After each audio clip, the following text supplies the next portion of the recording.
देखिए आदरणीय श्रोतागण, आयुर्वेद के संदर्भ में विलक्षण, अत्यंत उपयोगी, दुर्लभ जानकारियाँ आपके साथ साझा करते रहते हैं। तो उसी कड़ी में एक और विलक्षण जानकारी आपके साथ साझा कर रहे हैं।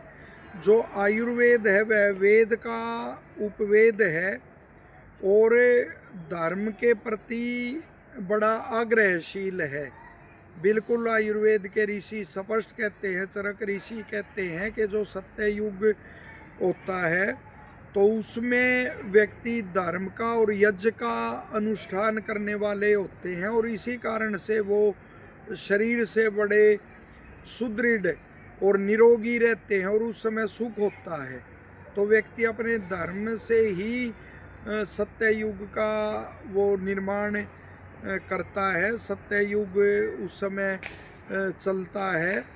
तो उसी कड़ी में देखिए आयुर्वेद में जो जनपदोद दमन से वो आता है, एक प्रकरण आता है कि कैसे वायु के बिगड़ने से, जल के बिगड़ने से और व्यक्तियों का आचरण बिगड़ने से कैसे पूरे के पूरे जनपद को ही नष्ट करने वाली व्याधियाँ और विकार उस समय फैलते हैं।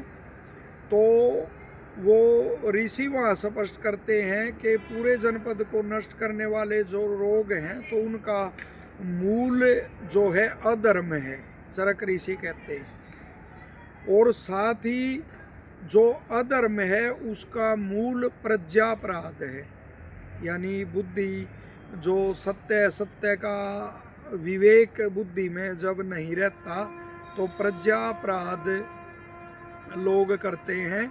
और कितनी विलक्षण बात वो जो एक ग्रहण करने योग्य बात है, समझने योग्य बात है, वो ऋषि बताते हैं कि वो प्रज्ञापराध के कारण ही जो देश के, नगर के, निगम के या जनपद के जो मुखिया होते हैं, यानी कोई नेता हो या अधिकारियों या जो वो होते हैं साधु, वो भी उसकी रक्षा करने वाले मुख्य रूप में ही गिने जाते हैं।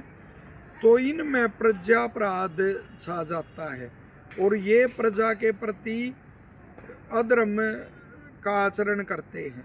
अनेक ढोंगी बाबा वो भी देखे जाते हैं, अधिकारी भी वो देखे जाते हैं, रिश्वतखोर नेता भी देखे जाते हैं, भ्रष्टाचार आदि में फंसे हुए। तो जो जब वे अधर्म का आचरण करते हैं, दुर्व्यसनों में फंसे भी देखे जाते हैं। तो जब वो अधर्म का आचरण करते हैं तो लिखा हुआ है कि प्रजा में भी वो अधर्म का आचरण फैल जाता है, प्रजा भी उनका अनुसरण करती है और उस समय ऐसी स्थिति बनती है कि अधर्म धर्म को ढक लेता है। और जब ऐसा होता है तो उस जनपद के लोगों को, स्थान के लोगों को देवता भी छोड़ देते हैं और जड़ देवता भी जैसे माने गए हैं। तो उस समय देखिए जो बादल हैं वो बारिश नहीं करते, जल नहीं बरसाते, जलाशय सूख जाते हैं, या फिर बरसाते हैं तो विकार युक्त बारिश होती है, उसमें जल में वो गुण नहीं होते, या अत्यंत बारिश होती है जिससे बाढ़ आदि भी आ जाती है और वायु भी बिगड़ जाती है।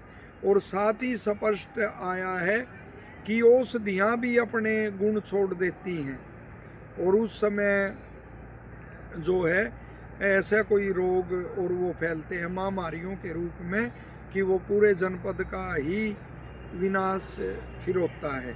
और आगे देखिए और कितनी विलक्षण जानकारी है, लिखा हुआ है जनपद का विनाश यदि शस्त्रों से होता है, परस्पर लड़के होता है, तो उसका मूल भी अधर्म ही है। यदि अन्य प्रकार से कोई लिखा हुआ है भूत आदि से उसका विनाश होता है तो भी अधर्म ही उसका कारण है। तो आयुर्वेद भूत का उल्लेख है, विद्वानों ने वो किया है कि वायरस आदि कि जो ऐसे हानिकर वायरस अनेक फैलते हैं, वायरस रोगाणु आते हैं तो उनकी विगणना इसमें होती है, भूत आदि पिशाच आदि उसमें। तो उनसे भी फिर जनपद का वो होता है, विनाश होता है। और उसको वो रोकने का उपाय ये है कि शास्त्र की आज्ञा में रहें। आयुर्वेद के ऋषि कहते हैं कि शास्त्र की आज्ञा में रहें, धर्म का वो आचरण करें। और कितना स्पष्ट लिखा हुआ है सद्वृत्त में कि हमारे घरों में कोई अधर्म की आजीविका न आए, कोई नशा आदि के उससे व्यापार से कोई आजीविका न आए, और रिश्वत आदि की वो पैसा हमारे घरों में न आए।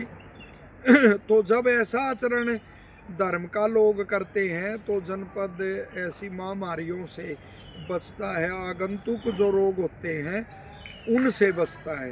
वरन देखिए कैसे नेता अधिकारी कैसे रिश्वत में लिप्त पाए जाते हैं, रिश्वत के बगैर कोई कार्य और वो नहीं होता। कैसे नशा का व्यापार से पैसे कमाए जाते हैं, और साथ ही जो साधु हैं अनेक ठग के रूप में वो सामने आए हैं, उनका जो है व्यवहार है, आचरण है, तो शास्त्र की आज्ञा में ही रहना चाहिए और धर्म के अनुसार ही आचरण करना चाहिए। और जो आप पुरुष हैं उनके वचनों का पालन करना चाहिए। साथ ही बिल्कुल दिया है आयुर्वेद में कि कोई ऐसा आगंतुक रोग हो तो उससे बचने के लिए जो आप पुरुष होते हैं उनके जो वाक्य हैं, उनके संदेश हैं, उनका पालन करना चाहिए।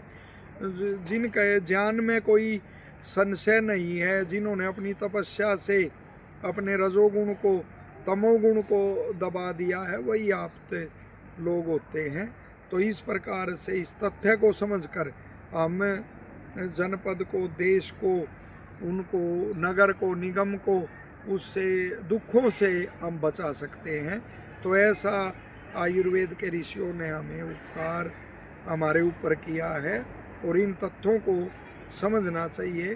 तो आशा है यह जानकारी आपको लाभदायक लगेगी। लोकहित के लिए आप इसे शेयर अवश्य करेंगे, और जो वीडियो अच्छी लगती है तो उसको लाइक करेंगे आप, और इसको चैनल को आपने सब्सक्राइब यदि नहीं किया है तो ऐसी दुर्लभ जानकारियों के लिए चैनल को आप सब्सक्राइब अवश्य करेंगे। आप सबको शुभकामनाएं। धन्यवाद।